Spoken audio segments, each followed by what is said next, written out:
Hi, good morning everyone.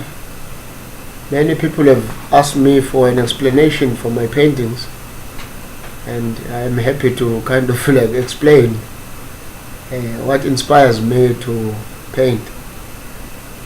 This time in the church, the Catholic Church, we are in a season of Lent, and the season of Lent is a season of penance and prayer and reconciliation, where we take an inner journey into our souls, as Jesus went into the desert and fasted for 40 days and 40 nights. So the church also, as a body, as its members, which is Christ himself, also goes on a journey, on a deep spiritual journey. And so I have depicted here Our Lady also, as we know Mary in the salvific plan, is very part and parcel of the plan of God to save humanity. Today being the Annunciation, the Feast of the Annunciation, obviously we will have no Calvary, we will have no crucifixion without the birth of Jesus. So today's solemnity is very important.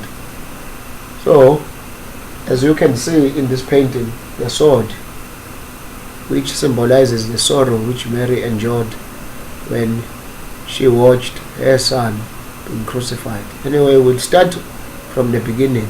This image is called Our Lady of the Seven Sorrows.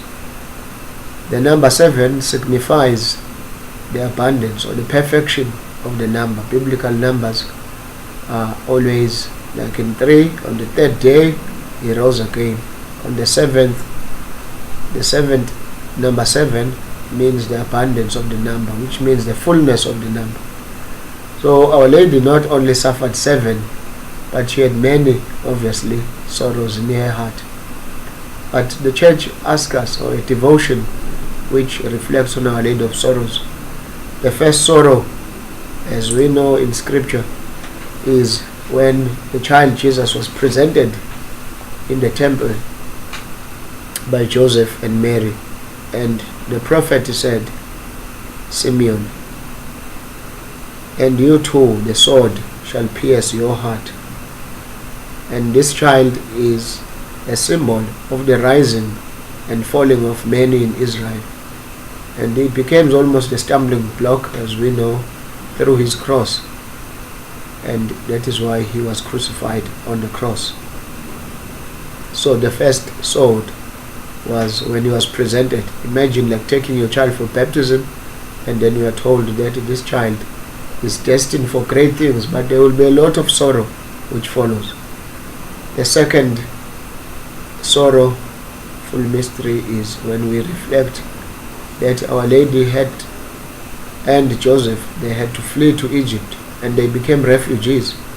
And most people also do not sort of reflect that Egypt is in Africa, and Egypt is part of Africa. And so the Holy Family came to Africa and to live amongst African people. So Jesus himself, God himself, stepped his foot on our continent. And how glad are we that Christianity in those countries, especially in Egypt, as we know, the Coptic monks and the Coptic church in Egypt, which has given us great martyrs, people who have been killed for their faith because they are living in an environment whereby Christianity is not accepted, but it has been thriving. So there is famous monasteries like the monastery in Sinai, the monastery of St. Catherine, which still stands today. Over 300 years it was never destroyed, and there you found the famous sort of Pantocrator image of Christ, Pantocrator, otherwise Christ in majesty. Our Lady and Joseph stayed in Egypt until Herod died, and then they went back as soon as Herod died. And we know that also they fled because Herod wanted to kill the child, and so to take the child to safety, they fled to Egypt. Egypt, as we know, was always a symbol of slavery, but in this case it became a symbol where God can take refuge. It is also symbolical in that way, as we find in Matthew's Gospel, where it says, out of Egypt I have called my son. And therefore, that is why we we think or we reflect on this second sorrow of the flight into Egypt. The third sorrow is again the loss of the child in the temple in Jerusalem. We remember that beautiful story when Our Lady and Joseph went to the temple, as it was customary for Jewish people, and she was of a Jewish stock, so they went with the other pilgrims to this temple, and there the child was lost, whereas they thought the child was amongst their relatives, but the child Jesus was lost. Now we also remember the mothers who have suffered the loss of a baby, maybe a stillborn, the parents who are going through that, the child being lost just at that beginning stage of their lives. And we know a lot of missing peoples, missing persons in our world. A lot happens because people are missing and they are lost.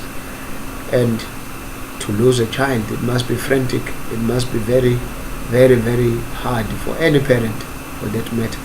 And so we are called again to reflect on that sorrow which Mary felt in her heart.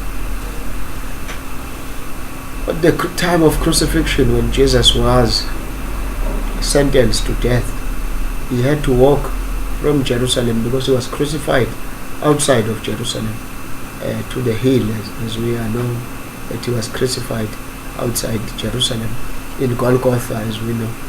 And so on the way he meets his sorrowful mother. It's part of the Stations of the Cross where Jesus meets his sorrowful mother. Now the encounter between Jesus and Mary, to see one son being led, being ridiculed, being mocked, being spat at, and knowing that he is going to be dying, Our Lady felt great and immense sorrow. And how much many mothers who are watching maybe their children who are dying, or witness the death of their children, either through drugs or through any other distraction which you can think of. So we keep in mind also the mothers and the fathers who are going through this, and we pray for them in this sorrow. Obviously, at the cross of Jesus himself, we see now who stood there. We are told by scripture once more that it was Jesus, the mother of Jesus, stood by the cross, and the other Mary, Mary of Magdala, who is Mary Magdalene, and the mother of Cleopas, the other Mary, and the disciple which Jesus loved, which in scripture we are told it was John. So standing near the cross of Jesus was his mother, because the mother will go to any lengths to be with her child, with her son, with her daughter, with her grandchildren. A good mother will always be there. And we know during the crucifixion that he was taken down from the cross and his side was pierced, and there flowed water and blood. And now we know in scripture again we are told that a friend, Nicodemus, came and took his body, requested the body from Pontius Pilate, and laid it in a sepulchre which he had bought himself. And there they laid him and wrapped him in linen, and a huge stone was put in front of the tomb, because in those days people were not buried sort of in the soil, but in a house like the tomb. The tomb were a crypt, and so they had to be hewn from rock. So they laid the body of Jesus, and he was put in his mother's arms when he was dead. And that is what simply this painting tries to depict: the sword, and as we can see the features also of Our Lady, that she is very sad. And I hope that you find some explanation and that it can bring you closer to Christ. Amen. Ngosizi nobuhlungu abuzwayo uMaria, esefelwa ngumntanakhe, umntanakhe amthandayo, wamubona ebulawa ngenxa macala ethu. in English it is at a station keeping, across a station keeping, stood a sorrowful mourning full man, as known as Stabat Mater.